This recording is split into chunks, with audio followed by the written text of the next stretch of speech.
시편의 본론이 시작되는 시편 3편, 4편, 5편, 6편, 7편의 다윗의 시는 하루살이가 하루를 살아가면서 겪는 고난 속에서 드리는 기도와 같았습니다. 그러나 시편 본론의 마지막에 위치한 다윗의 시는 영원한 삶을 누리는 사람이 세상에서 겪는 고난 속에서 드리는 기도입니다. 시편 141편에서 다윗은 내게 능력 주시는 자 안에서 내가 모든 것을 할 수 있느니라 라는 빌립보서 4장 13절의 말씀처럼 능력 주시는 하나님께 능력 있는 기도를 드리고 있습니다. 그러나 우리는 141편에서 기도하는 시인의 태도를 배워야 합니다. 하나님께 기도하는 사람은 자신의 거친 죄된 본성이 모두 사라진 예수의 성품을 닮은 사람이 되거나 아니면 하나님을 앞세운 고집이 센 고집쟁이가 되기 쉽기 때문입니다. 이것을 생각하며 시편 141편을 생각해 봅니다.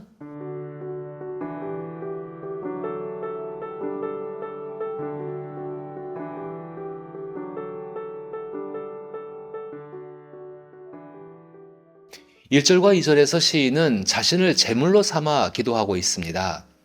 1절과 2절은 전형적인 제사의 모습을 보여줍니다. 제사에는 제단, 제사장, 그리고 제물이 필요합니다. 그러나 시인은 제단도 제사장도 제물도 없는 상황에 처해 있습니다. 그럼에도 불구하고 2절에서 그는 자신의 기도가 분향처럼 되기를 바라며 자신의 손을 드는 것이 저녁 제사와 같아지기를 간청하고 있습니다. 제사의 정신은 하나님과의 교제에 있습니다. 하나님은 간절한 마음으로 그분께 다가가고자 하는 사람을 받아주십니다.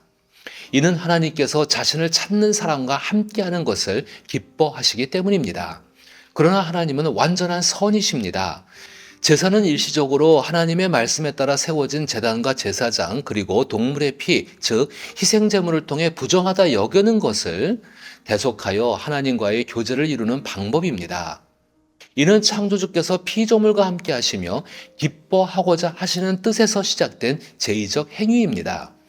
그러나 이러한 종교 행위로 국한된 제의적인 형태는 완전하지 못합니다. 따라서 주 예수 그리스도께서는 하나님과 함께 할 수 있는 선을 얻기 위해 완전한 제단, 제사장, 그리고 제물이 되어 주셨습니다. 그러나 시인은 그리스도가 오시기 이전에 이미 하나님의 마음을 알고 있었으며 자신의 가난한 형편을 제단으로 삼고 하나님을 위한 자신의 희생을 제사장으로 삼아 자신을 제물로 하나님께 드리고 있습니다. 이는 시인의 마음속에 이미 그리스도가 계시기 때문입니다. 3절과 4절에서 시인은 자신의 마음을 지켜달라고 기도합니다. 입에서 나오는 말은 마음에서 비롯됩니다. 시인은 기도하는 자신의 마음이 제사에 희생되는 희생 제물의 마음임을 알고 있습니다. 옛날 아브라함의 번제를 위한 희생 제물로 이삭의 피를 흘리기 직전의 마음이 어땠는지를 생각해 보십시오. 주 예수께서 아버지 하나님의 뜻을 이루기 위해 겟세마네 동산에서 마지막으로 아버지 하나님과 대화를 나누실 때 주 예수님의 마음은 아버지의 뜻이 이루어지기를 바라는 사랑과 순종으로 가득 차 있었습니다.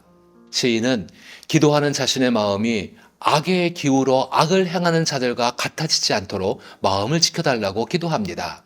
악을 행하는 자처럼 말하는 기도가 무엇일까요? 하나님의 뜻을 고려하지 않고 자신의 뜻만을 생각할 때가 있습니다. 비록 정욕과 이기적인 욕심으로 구하지 않더라도 자신의 뜻을 이루기 위해 기도하고 그것을 반드시 이루어야 한다고 부르짖고 주장한다면 이는 마치 자신이 돈을 주고 사온 우상의 멱살을 쥐고 흔드는 것과 다를 바 없습니다. 우리는 기도하면서 하나님의 도움을 받아 선하고 착하며 성공적이고 칭찬과 존경을 받는 사람이 되기를 원합니다. 그러나 하나님의 뜻이라면 최악의 상황에서도 감당할 수 있도록 마음을 지켜주시기를 기도해야 합니다. 5절과 7절에서 시인은 깨달음을 얻기 위해 기도합니다. 이 부분을 개인적으로 의역을 하게 되면 의로운 자가 나를 바로잡게 하소서, 내게 친절했던 사람이 나를 꾸짖게 하소서. 이것을 내가 바라는 것은 죄가 내 머리에 기름을 부어서는 안 되기 때문입니다. 그리고 나는 저들의 악행을 고발하며 주께 힘껏 기도합니다. 오 저들의 우두머리들이 높은 암벽에서 떨어져 죄의 값을 치르게 하소서. 큰 망치에 맞아 가루가 되어버린 바위처럼 저들의 뼈가 지옥 입구에 흩어지게 하소서. 라고 말할 수 있습니다. 제가 이렇게 말하는 것은 기도하는 사람은 자신이 직면한 상황 속에서 깨달음을 얻고자 하는 태도가 필요하다고 생각하기 때문입니다. 시인은 두 가지 깨달음을 얻습니다. 한 가지는 올바른 책망은 받아들여야 한다는 것입니다. 시인이 기도하며 직면하고 있는 현실이 무엇인지 명확하지 않지만 예루살렘에 가까이 갈 수 없는 상황인 것은 분명합니다. 이는 처량하고 불쌍한 신세입니다. 그런데 그런 자신을 향해 바르고 올바르게 사는 사람들이 잘못을 지적하고 뼈아픈 이야기를 합니다. 상처가 난 곳에 약을 바르기는커녕 소금을 뿌리고 있는 격입니다. 누구나 이러한 상황에서는 격한 감정을 느끼게 마련입니다. 그러나 시인은 자신의 감정을 가라앉히고 들은 말을 성경에 비추어 봅니다. 그 말이 성경에 타당하기 때문에 받아들입니다. 이와 같은 깨달음은 하나님께서 쓰실 수 있는 깨끗하고 큰 그릇이 되는 깨달음입니다. 또 한 가지는 자신의 행위를 돌아보며 깨닫는 것입니다. 시인은 자신의 생각과 행동이 하나님의 말씀인 성경에서 언급된 악한 자의 생각과 행동에서 벗어나지 않았는지를 되돌아봅니다. 만약 깨닫고 돌이키지 못한다면 불이 모든 것을 삼키듯이 자신의 생각과 행위로 인해 자신은 물론 함께하는 사람들 또한 지옥문 앞에 흔히 놔둔 거는 해골처럼 될 것이 분명합니다. 이러한 깨달음은 성경에서 약속하고 있는 복 있는 자가 되는 길에서 벗어나지 않도록 도와줍니다. 이처럼 기도하는 시인의 마음 중심에는 하나님의 말씀이 자리 잡고 있습니다. 8절부터 10절에서 시인은 자신의 믿음을 위해 기도합니다.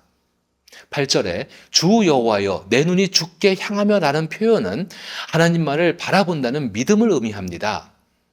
시인의 믿음은 하나님이 팔짱 끼고 멀리서 바라보는 분이 아니라 직접 오셔서 창조적으로 일하시는 분이라는 것입니다. 또한 시인은 자신을 지키시는 하나님을 믿고 있습니다. 이로 인해 올무와 함정과 같은 악인들이 사용하는 무기 앞에서도 안전할 수 있으며 인과응보의 법칙에 따라 모든 일이 이루어질 때 시인은 안전함을 느낄 수 있습니다. 이것이 시인을 향한 하나님의 선하신 뜻입니다.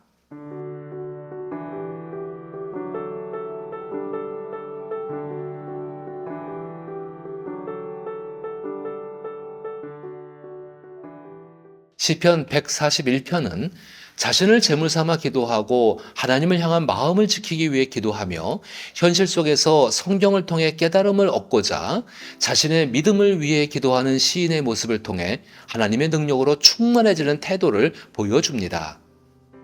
저는 시편 141편에서 보여주는 기도하는 사람의 태도를 통해 주 예수 그리스도의 능력을 부어주시는 성령의 뜻을 담고 있다고 생각합니다. 기도만큼 자유로운 것은 없습니다. 기도는 눈에 보이는 제단, 제사장, 제물과 같은 종교적인 형식이 없어도 하나님께서 기도하는 사람의 마음의 소리를 듣고 계신다는 것을 의미합니다. 우리가 예수 그리스도의 이름으로 기도할 수 있다는 것은 이미 모든 것을 주시기로 작정하신 열린 하나님께 직접 요청할 수 있다는 의미입니다. 모든 것을 주시기를 원하시는 하나님은 우리의 마음을 살피십니다. 그 마음의 중심에 있는 예수의 마음이 바로 그 능력의 통로입니다. 기도는 하나님 말씀에 대한 반응입니다. 성령께서 주시는 능력은 하나님께서 원하시는 사람으로 살아가게 하는 심장과 같습니다. 그 사람은 자발적인 힘으로 계속해서 부활의 삶을 살아갑니다. 이는 말씀을 통한 깨달음이 있으며 그 깨달음에 순종하기 때문입니다. 심장마비가 발생했을 때 심장에 전기 충격기를 사용하여 자극을 줍니다. 이는 심장이 스스로 자발적인 순환을 회복하기 위한 조치입니다. 그러나 기도를 한다고 하면서도 계속해서 전기 충격기만으로 자극을 받는다면 자발적으로 말씀을 따르지 못하고 있는 것입니다. 이는 마치 죽은 심장처럼 고집이 센 사람을 의미합니다. 이제 자신의 믿음을 되돌아보며 하나님의 선하신 인격을 신뢰하고 하나님께서 예수 그리스도를 통해 주신 믿음이 더욱 커지도록 기도하며 살아가기를 나사렛 예수의 이름으로 축복합니다.